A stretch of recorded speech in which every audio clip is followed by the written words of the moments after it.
Durante años, la ciencia ha sido vista como un mundo de hombres, un lugar donde muchas voces quedaron en la sombra.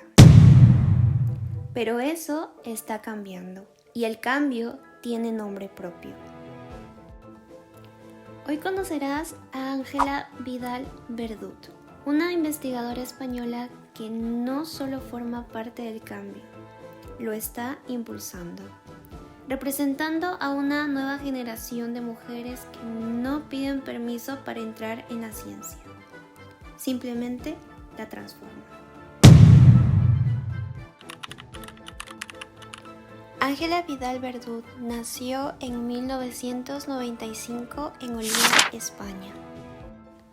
Desde pequeña ya tenía algo diferente, una curiosidad enorme por entender cómo funcionaba el mundo.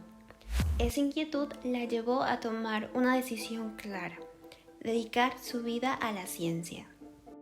Estudió biotecnología en la Universidad de Valencia, donde empezó a especializarse en áreas tan fascinantes como la ingeniería genética o la ingeniería enológica.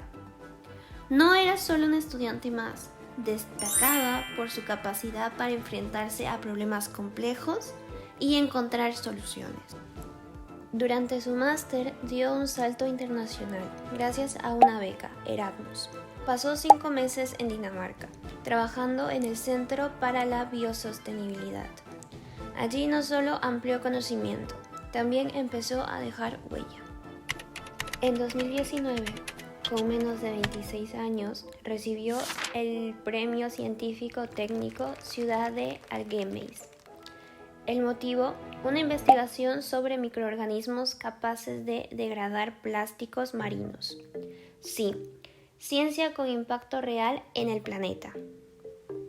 Hoy, en 2026, está finalizando su doctorado en biotecnología, especializada en microbiología aplicada.